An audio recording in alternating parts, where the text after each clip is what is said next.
Добрий день. Я вітаю всіх, хто приєднався до нас. Мене звуть Good morning. Welcome to Ukraine Media Center. My name is Olha Atamanova, and it's my pleasure to welcome you at Ukraine Media Center today. It seems like the microphone doesn't work quite well, so I'm asking the technical team to check it. 1 2 1 2 1 2. Everything seems to be good. Well, it's my pleasure to welcome you in this room. Today we have invited you for a very important presentation. We are going to discuss the results of the monitoring of availability of government agencies' websites. It was an analysis of availability and accessibility during the year 2024. Is the fourth survey. The team is now presenting the results of the survey. After the inspection of 100 websites of the government agencies, so we will see what is the dynamics and what is the situation for the time being. So let me introduce our speakers. Joining us today are Tetiana, Lomakina, the advisor to the President of Ukraine on barrier-free space. Also joining us is Valeriia Koval, Deputy Director of the Department for E-Services Development of the Ministry of Digital Transformation of Ukraine. Also joining us is Iryna Zabolotna, Head of Diia Implementation Team, Ministry of Digital Transformation of Ukraine. Olena, Ursu, Head of the Democratic Government's Project, UNDP. And also joining us is Dmytro Popov, Digital Accessibility Specialist at UNDP Ukraine, author of the monitoring study and certified expert by the International Association of Accessibility Professionals. So I would like to start our discussion with Ms. Tetiana. We all know that back in the year 2001, the strategy was adopted, the national strategy for barrier-free space establishment. So how has the situation changed? What is the dynamics of changes that you're observing yourself? Well, it's really good that even during such challenging events, we continue implementation of the strategy of implementation of barrier-free space of Ukraine, because it's about inclusion, it's about comfort, and the way we see the people inside of these services for whom those government services are being developed. The strategy for barrier-free space was adopted back in the year 2021 upon the initiative of the First Lady. It's going to be 4 years soon, and then we were taking the decisions on the step-by-step activities of the government. This plan is made up of the clear instructions. For example, create a Ukrainian accessibility standard. It already exists. It's a European type standard. It's adopted in Ukraine. It's a standard on accessibility of the digital services. And what's important now, it's a guidance for other ministries, other government agencies, and using that standard, this monitoring was done to match it against, compare it against a European standard, which is basically adopted as our national standard now. Another thing we would like to emphasize that during these years, a lot of TV shows like Hope and Education were adapted to the relevant audience. We've adapted all of the training materials. Also, we will hear the news about the movements, the shifts in the regions, how the local governments demonstrate changes in their government portals so the people could use those government services in the easiest way possible. So the changes are taking place step by step, gradually, and what's important that everything is being created in accordance with the European standard, and it's a really huge leap ahead towards the development. Obviously, we would all like it to be applicable not only to the government websites, so that it applies also to the local governments, to the businesses in Ukraine, and to do that, using a broad partnership between the UNDP and Ministry of Digital Transformation. We work on the relevant legislation that would describe all of those requirements. So we're moving step by step, and we really appreciate the input of all of our partners. Thank you, Ms. Tetiana, Ms. Valeriia, the floor is yours. We understand that accessibility of the websites is just one of the components of our way to the barrier-free space, for people to be able to use the services provided by the government. But when it comes to the projects that are being implemented by the ministry, what is currently on the agenda? Thank you for your question. It's my pleasure to be here. It has already become a tradition. Every year we're gathering here thanks to our partners, UNDP, the government of Sweden, to present the results of our survey. We're observing the following dynamics. Every year brings us some positive results, because every single government agency is taking a lot of efforts and is doing everything to become a leader, and Ministry of Digital Transformation is among them, because last year, for example, Diia portal did not boast quite a high mark, and I've promised last year that we're about to change it, and the results are quite demonstrative. Diia got plus 6 points. Currently it's 8 out of 10 points, and we don't plan to stop. Actually, first of all, the Ministry of Digital Transformation continues digitizing all of the processes related to communication between the government and the citizens, and we focus on inclusion component of it to make sure that every single Ukrainian can obtain those services. So what are we actually doing for that? Last year we've established the competence center, the barrier-free space competence center. My colleague Iryna Zabolotna will provide you with more details about that, and it really helps us to make sure that all of our web services, websites, mobile application, Diia website are the leaders, are a paragon in this area. It's really important because 1.5 months ago, we were presenting the results of the all-Ukrainian survey on the use of electronic services. We see the figures are growing through mobile application Diia. The people use it for the access to the government services the most. And in cooperation with the partners, we take a lot of decisive steps. And we want to emphasize that the development of the applications should be based on all of their requirements, and we try to ensure it. It's difficult sometimes to modernize something that was launched years ago, but we have step-by-step plan, including for this year, and it describes how to modernize those projects, how to optimize them, and how to bring them to the level of accessibility that is required. So once again, I would like to thank our partners, UNDP in Ukraine, the government of Sweden, for supporting us. We really, really appreciate it. Thank you. Thank you very much, Ms. Iryna. I would like to ask you in detail about the steps that are being taken for digitalization of the ministry itself.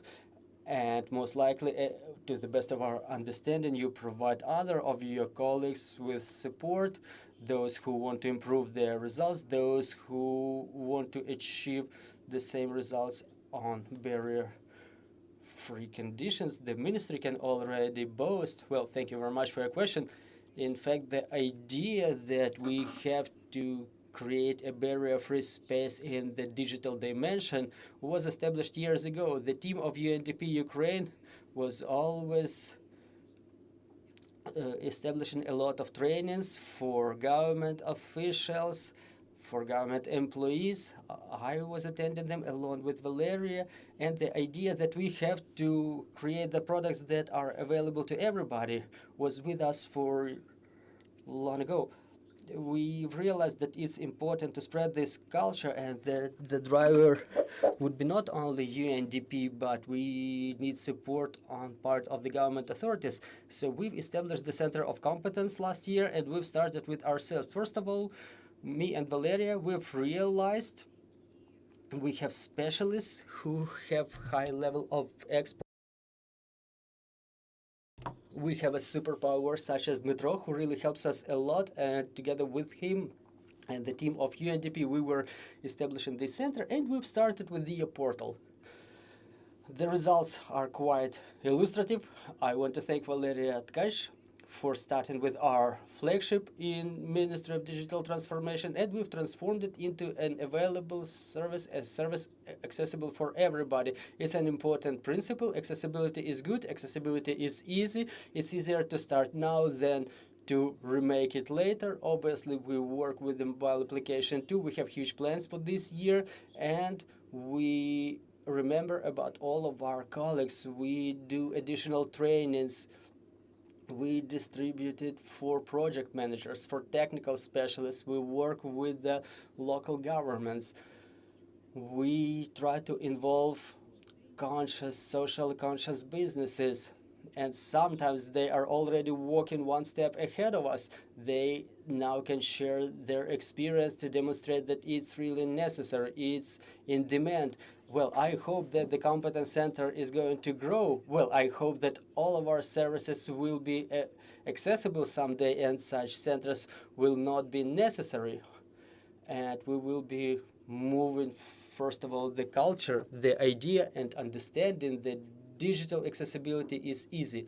Thank you very much, Ms. Olena. First of all, I would like to thank you. Now we understand that thanking a partner is never redundant. Well, thanking your partner, thanking somebody who's driving your transformation to the most important. We see that Ukraine is ahead of all of these processes, and what we would like obviously to hear that you are about to continue this support and tell us a little bit more about your participation in the project. Well, thank you very much. Really, UNDP continues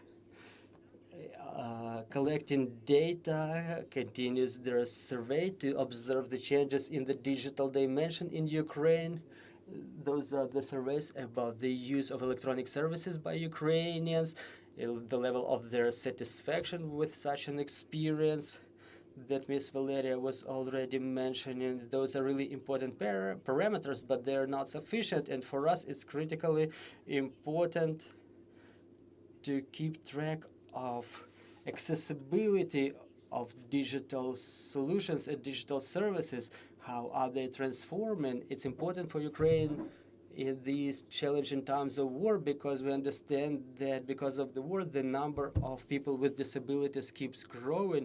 For the time being, their number is over 3 million, and the pressing nature of these matters is growing. So for UNDP and for government of Sweden, it's important to work with the government of Ukraine, the Ministry of Digital Transformation, UNDP, and other of our partners to expedite the changes in this area, changes to the better. What I would like to emphasize, what should be done to do it? Basically, we don't have to invent the wheel, because there are universal global guidance on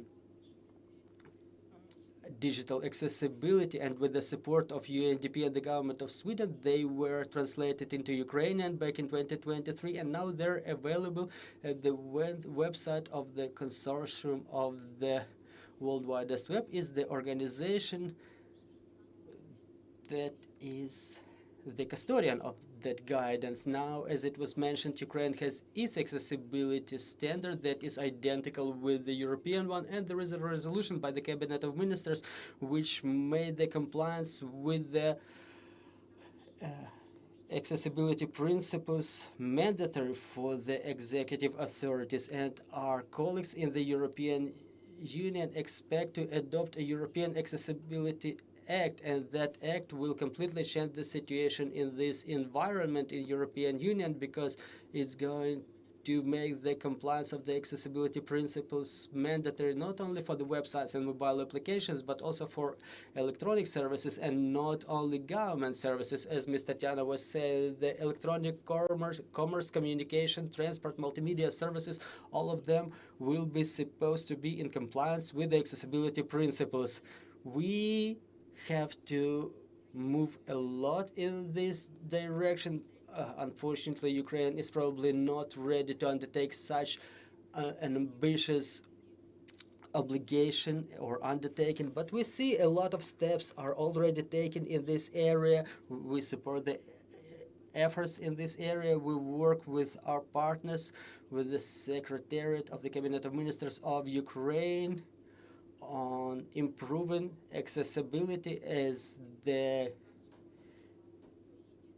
key portal of the executive authorities of Ukraine, as well as the site constructor for the government agencies of Ukraine.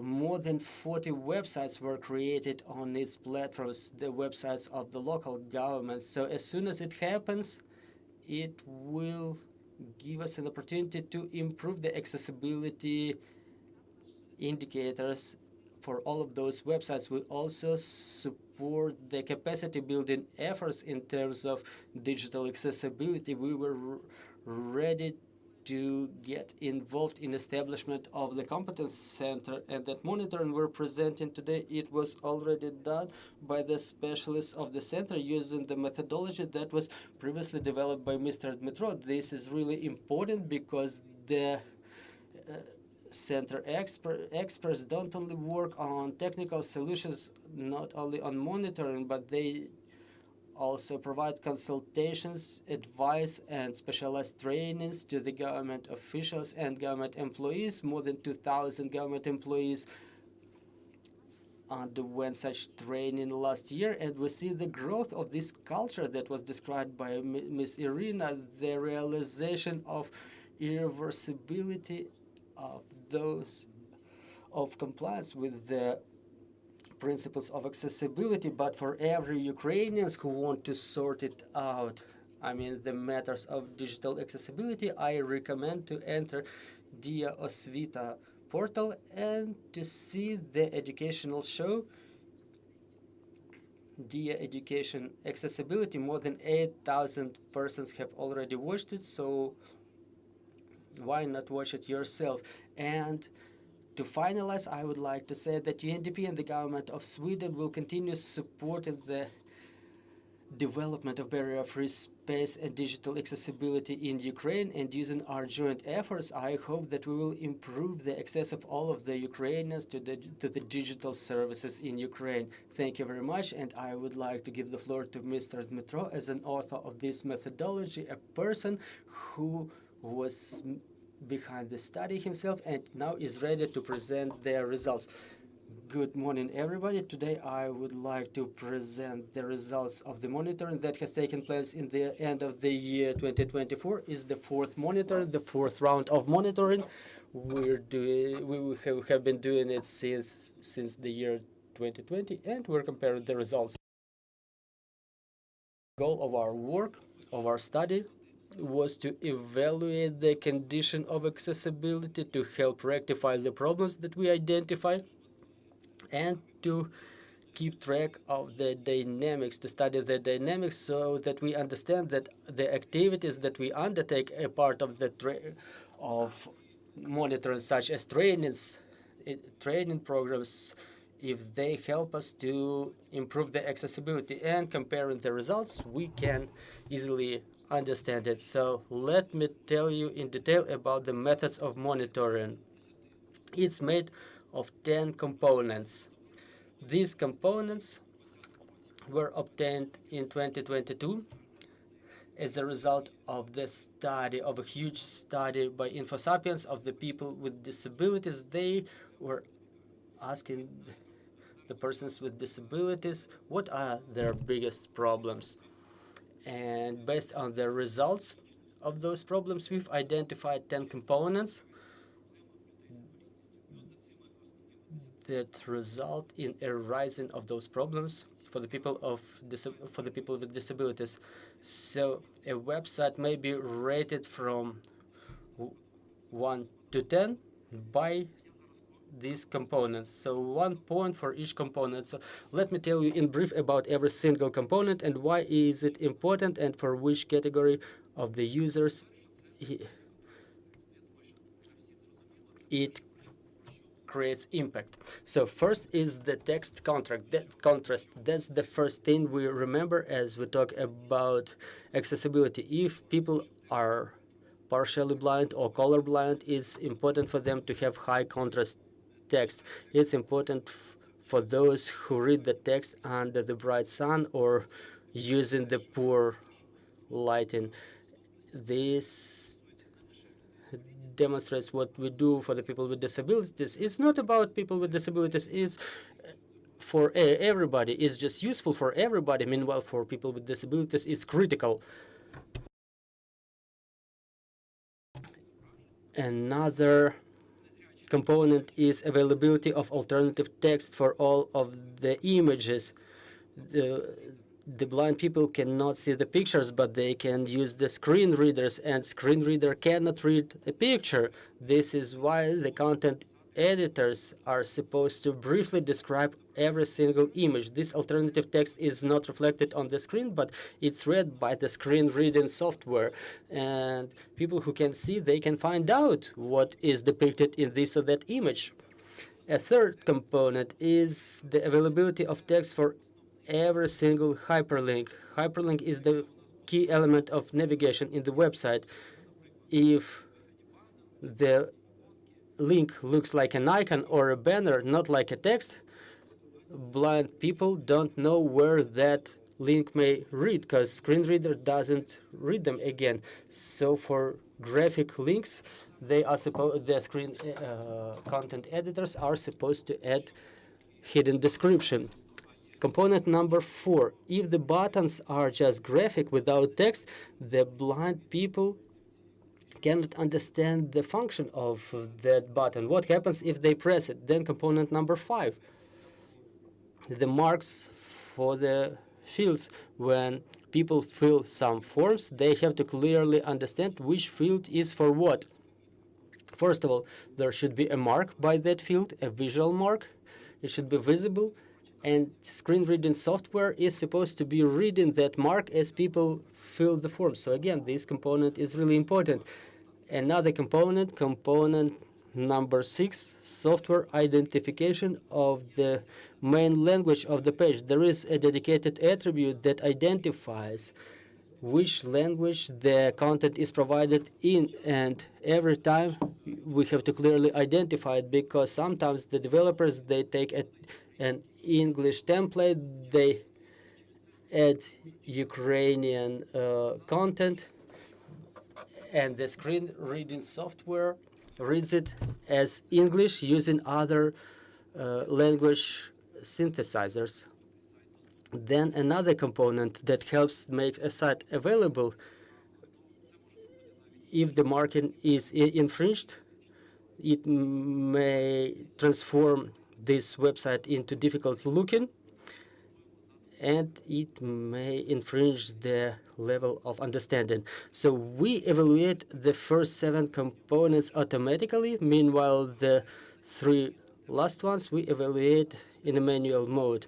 So number 8, providing mechanism for quick switch to the main content of the page. It may sound difficult, but when people navigate using the keyboard, for example, the blind people don't use mouse. People with motoric impairments may not be using mouse. So it's important for all of the interface to be available using the keyboard. So as the people navigate the websites using keyboards, they press tab button, and in order to proceed to the key content, sometimes it's difficult, because the sites contain menus. So the content creators create the invisible link, and as you press enter, you focus on the key content of the page. A little bit of a difficult technical requirement, which is still very important.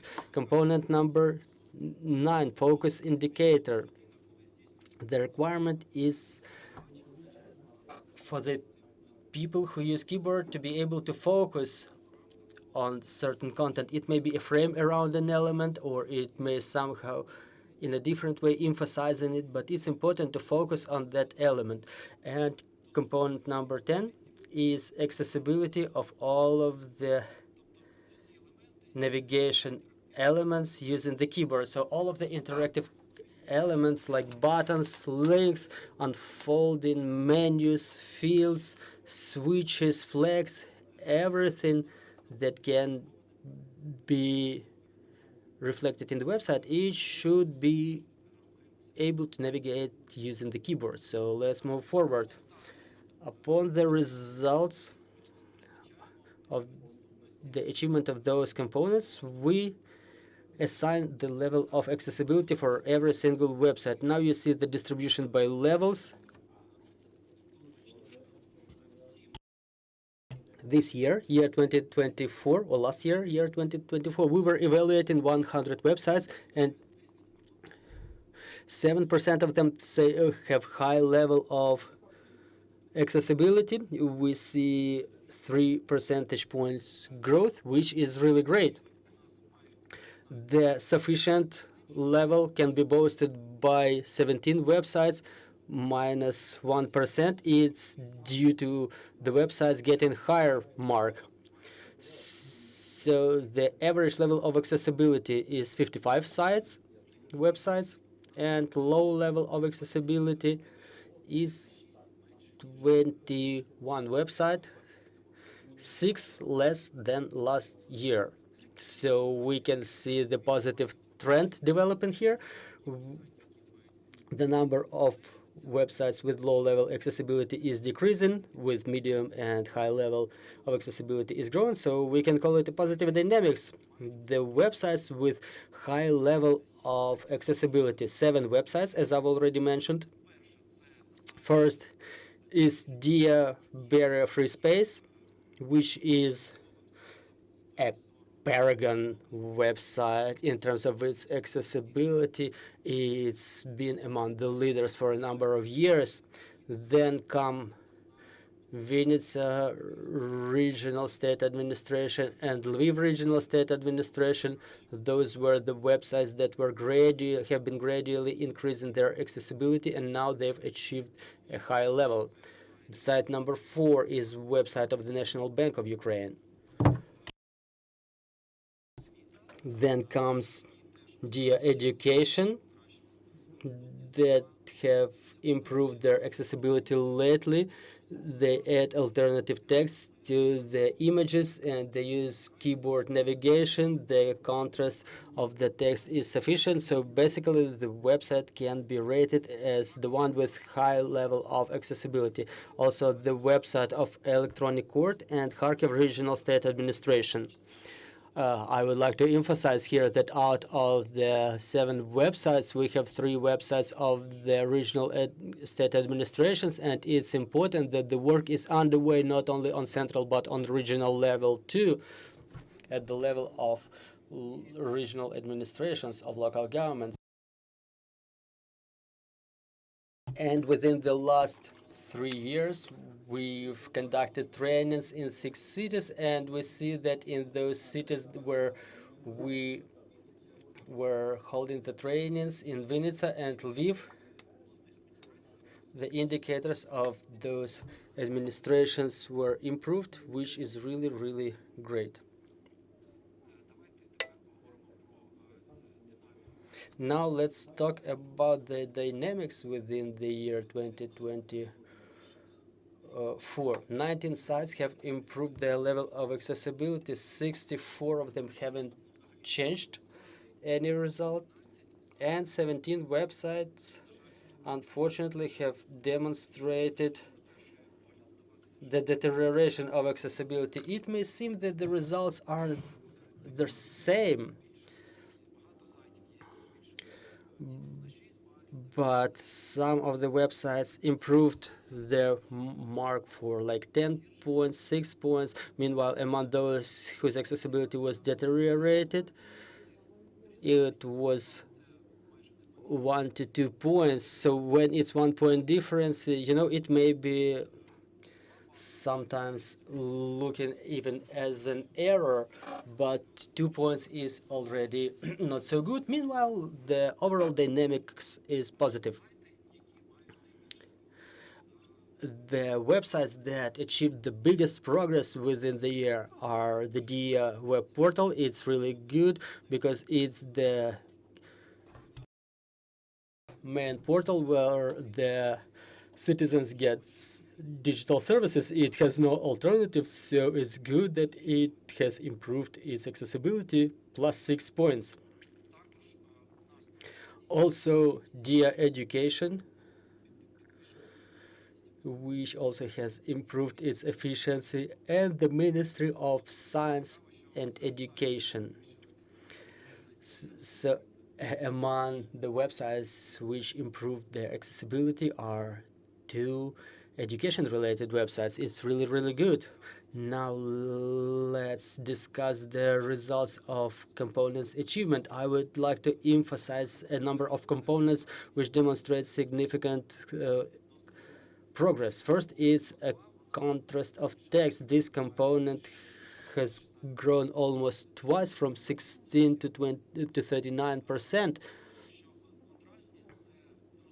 because contrast is clear for everybody. When people understand that it's important, they rectify it. Then another component now is number 6, the language of the pages. It's easily rectified. You just have to change the attribute in the page code. So again, we're having a significant growth here from 39 to 60%. And another component I would like to mention is component number 3, the availability of text description for every hyperlink. It can boast significant growth, but not all of the results are positive. For example, number 10, the keyboard navigation was deteriorated. It fell 7 points down because the websites, they become more complex. It's more and more difficult to implement the keyboard navigation. Different components, different elements appear, such as unfold pop-up menus, carousels, websites, something that is difficult to use keyboard on. So we see this element deteriorating. However, we can still observe progress in other fields. And now I would like to proceed to the main errors that prevent the website operators achieve the quick results. First is the absence of the mechanism of shift to the main content. It's the link that no one is noticing, but it's really important, and sometimes it's even absent in the websites. Then another problem is the absence of focus indicator. So the indicator is either absent at all. The people who use the keyboard, they don't know what they focus on, or the indicator doesn't reflect on all of the elements, is being lost. So the people first, they see where focus is, and then they switch to some element, and then the focus disappears, or it doesn't have significant contrast. The contrast should be 3:1 at least, contrast rate. And if the contrast rate is not sufficient, if it becomes invisible in the background of a button, people just are unable to identify it. The low contrast rate again remains a quite widespread problem. The absence of the text for hyperlinks, again, this component has demonstrated significant achievements, but still it remains a widespread problem when, as I've mentioned, the link is graphic. If it's a banner or a link to social network, or if it's a button, if it's represented as an image, if there is no link, people using screen reading software, they just don't know where that link may lead them to. More observations that I would like to draw your attention to: alternative text. sometimes doesn't fulfill its function. We check the availability of alternative text, but frequently it's not descriptive enough. Sometimes the alternative text may describe the heading of the news, and people using screen reading software, they just read the header twice. So the image is not only useful, but it's excessive because listening to the header twice, I mean, it's not really convenient. Sometimes it's just too short, and people using screen reading software, they don't understand what is really depicted in an image. Another widespread problem is when the buttons for special versions are not available in the keyboard. Well, I would like to say that this specialized version for people with sight impairment are not the requirements of the standard. They are not really useful because people can use the function of the font size for themselves. But the paradox is that frequently this specialized version is unavailable, so it's either cannot be read with a screen reader or the keyboard cannot be focused on it. You cannot just press a relevant button, in fact. Also, I've mentioned that we have slight deterioration in terms of keyboard accessibility, 7 points down, and one of the problems that lead to it is the pop-up menu. It's a popular thing now, but you can call this pop-up menu using a mouse but not using a keyboard. So using a keyboard you just cannot unfold that menu. That's a key problem that deteriorates the navigation for the users that use keyboard navigation. So again, what can be the conclusions? Generally, we may say that we are observing positive dynamics, we're moving in the right direction. Probably we would like to do it faster, but we understand what the times we're living in. Apart from the year 2021, all of the monitors were taking place during the full-scale invasion, and probably there is no way to remake the website. Sometimes it's difficult to transform them. It may be a costly thing. And now we're seeing that 97% of all of the websites that don't comply with all of their requirements. So basically, even those websites which boast good results, sometimes they still have certain like violations of requirements. So we can safely state that 97% of the websites don't comply with all of the requirements, and achievement of all of the components, it requires systemic work, and within the latest periods this work has become really systemic, as Ms. Valeriia and Ms. Iryna have already told. We have established the competence center. We have resources to help the government authorities, the local governments, local administrations, to help them to solve those problems, because we realize that problems frequently are not being solved because of the lack of competence, lack of knowledge how to rectify this or that problem. And to finalize it, recommendations for the website owners. For those who have high or sufficient level of accessibility, my recommendation will be at your earliest opportunity to rectify the existing problems to achieve the highest mark. And for those with a low or medium level of accessibility, they are in the risk group. There is a risk that those resources may become unavailable for certain categories of the users. So we recommend to rectify those problems as soon as possible, even without global modernization of their websites, at least using the available resource. And for all of the website owners, I can recommend to continue checking the availability, to continue monitoring and complex audits of accessibility, because when it comes to accessibility, they say that it's like a land plot. You have to keep looking for, or it's like a house that you cleaned once and it's not enough. You have to keep cleaning it on a regular basis, and the same applies to the websites. New modules, new components, new content is being published on the websites. That's why the websites require continuous monitoring. Thank you, Mr. Dmytro. And I think that right away I can come up with the questions. You've said that 7 websites demonstrated the deterioration of those indicators of deterioration of rating. You've said that we operate during the war. There may be some objective reasons such as lack of resources, but when it comes to deterioration, why is it happening? Why is the rating falling? Maybe you were able to observe some tendencies of deterioration. Well, yes, basically, as I've said, the deterioration is usually like 1 to 2 points.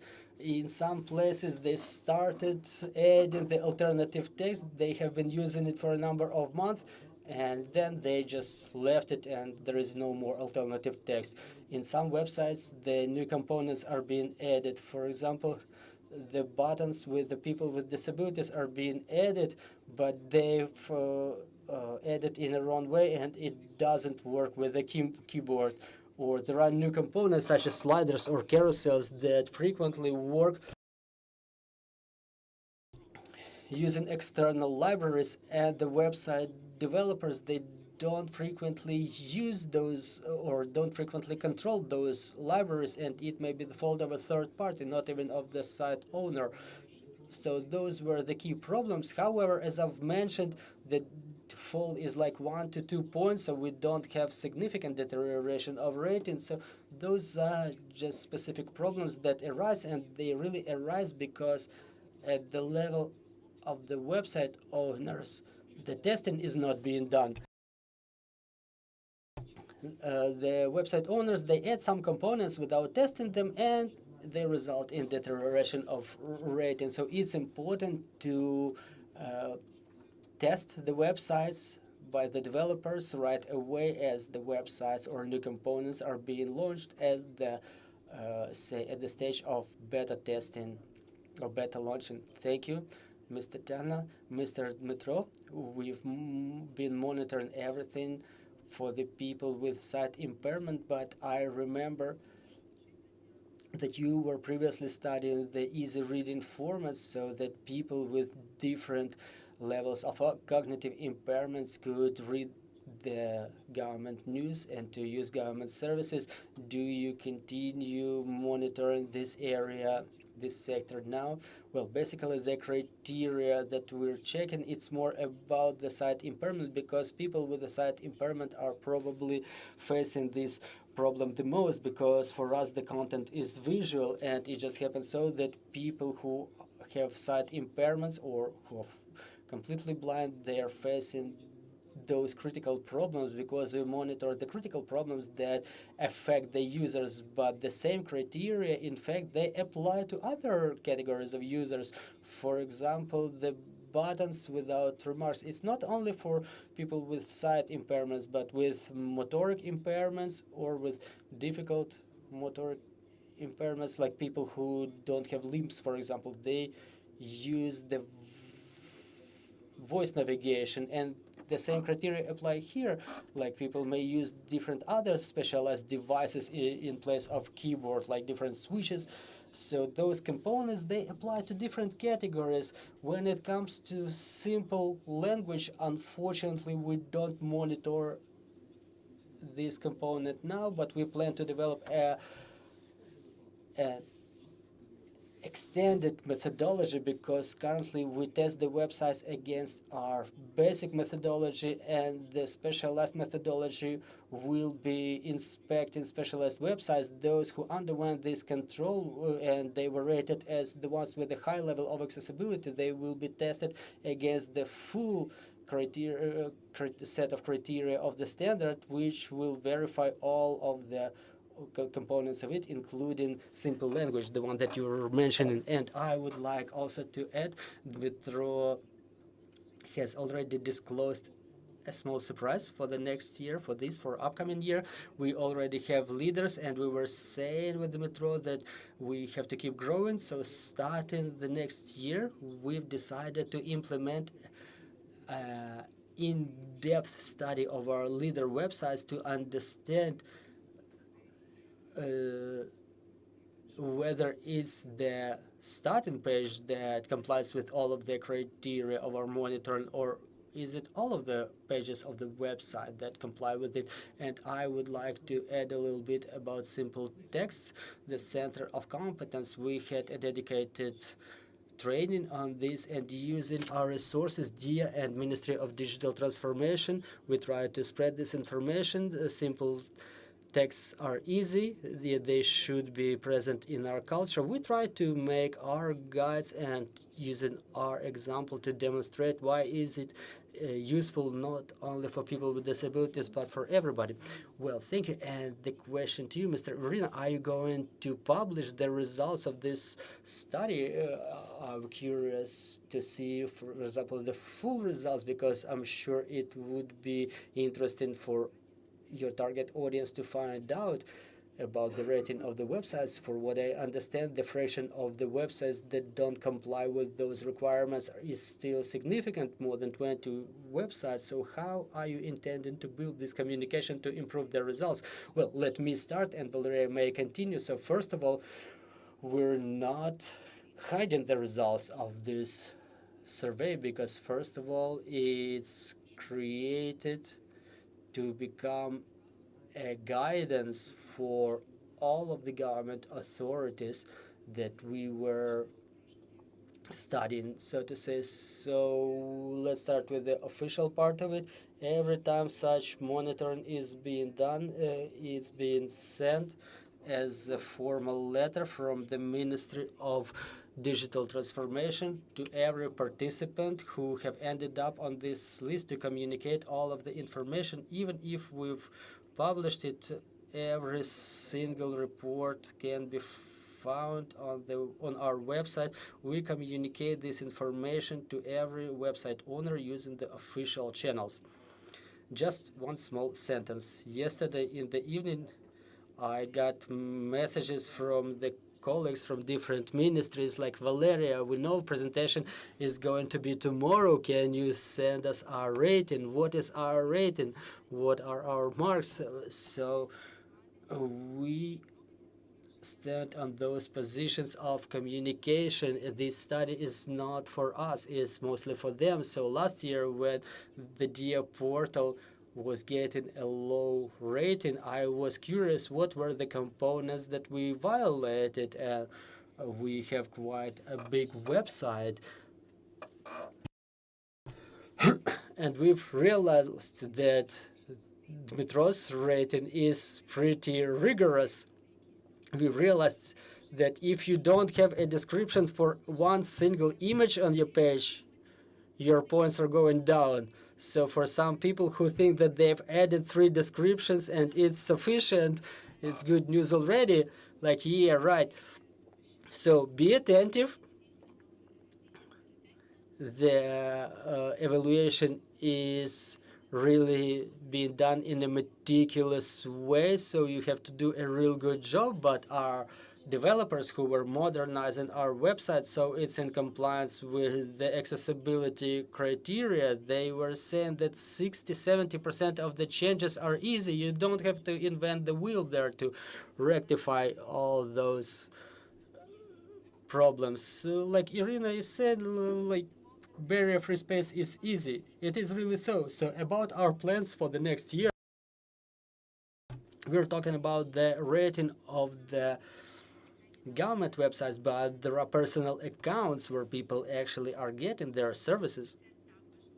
And again, it's a huge part of work in terms of accessibility. It's about forms, the pop-up menus, reflection of errors. So this year we're focusing on that to make sure that the services are being obtained in the maximum inclusive way. And probably next year It will influence the study from the point of view of the user experience. Now we're studying the experience of Great Britain, how to demonstrate the errors. For example, the forms are being checked and validated automatically. How can we demonstrate for the people that you've added 5 figures instead of 7 in this field, or you failed to add this field, to fill this field? And it's about navigation that Dmytro has mentioned. It's going to be like an asterisk task. You know, we have more than 100 services in the portal. Some of them take 1 to 4 steps, but there are some forms such as 20 steps. For example, when it comes to construction services, the commissioning of, say, of real estate. So I'm urging all of our colleagues, guys, get involved to digitalize everything that we do in the most inclusive manner possible. You know, we focus on like making people's lives easier, like we want the integration, validation to work, to make an easy form, and then behind all that we forget the navigation, so it doesn't become a labyrinth, a maze. So it's just useful for people who have sight impairments. So we keep trying, we keep moving forward, and I hope that next year this study will be even more interesting. Well, it's really interesting and captivating, but one more question about the localization. You've mentioned that your department is going to work with the local authorities. Can you please tell us how City Council may address you for support? Well, it's easy. We plan a training for the local governments. It's coming shortly. We've already sent out the invitations. So in that training, they will be able to hear the overall information, to obtain knowledge about the sources, and obviously they have contacts of our teams, so they can address us further on. So I'm telling you ahead about our plans, but we're already working with the local governments. So can I recommend my colleagues to address you directly? Absolutely. Dear colleagues, if we have any questions on the floor, please let me know, because I'm still having one question about liability. Is there any liability for inaccessibility of the government websites? Well, talking about liability in terms of sanctions, no, they don't exist. It's more of a responsibility in front of the people who use those services, in front of the society, those who use those resources. So such liability just doesn't exist. Probably when it comes to government and local resources, probably we can recommend to amend the so-called KPI for the heads of the agencies. It can become a suggestion in terms of improvement of accessibility of websites of local governments. I think we may discuss it with Iryna, and we may add some changes so they are assigned as a task for agency director, because I think that every director should be interested in having their website accessible. It just sometimes falls out of focus and they pay less attention to it. I'm confident that there is no single agency director who make their websites non-inclusive. They put just as much barriers as possible. Obviously, it's not so. They don't want to get 0 rating, right? So we just have to focus on it, on this matter, and I think it may help us improve the level of accessibility of the websites. Ms. Tetiana, are you going to initiate, implement, so to say, such KPIs for efficiency of this or that government authority operation? Well, I think that it's a really good suggestion. Let's try to make it together this year that has already come. The category A officials are going to be assigned certain KPI for barrier-free space, and I remember that it contains the requirements on barrier-free space, simple language, and existence of a relevant unit. So every local or central government should have a dedicated department that whose biggest responsibility should be the accessibility and barrier-free space. And I would like to thank our colleagues for all their input. Well, thank you for your interest, thank you for joining us. It's really an important topic, and I hope that the results of the following monitoring are going to witness bigger progress, because the inclusion should be with us. It becomes our reality, our necessity, given the situation, given the world that we continue living in. Unfortunately, there's a lot of people who require such opportunities. Thank you very much. Let's continue working together for our victory, and glory to Ukraine. Glory to the heroes.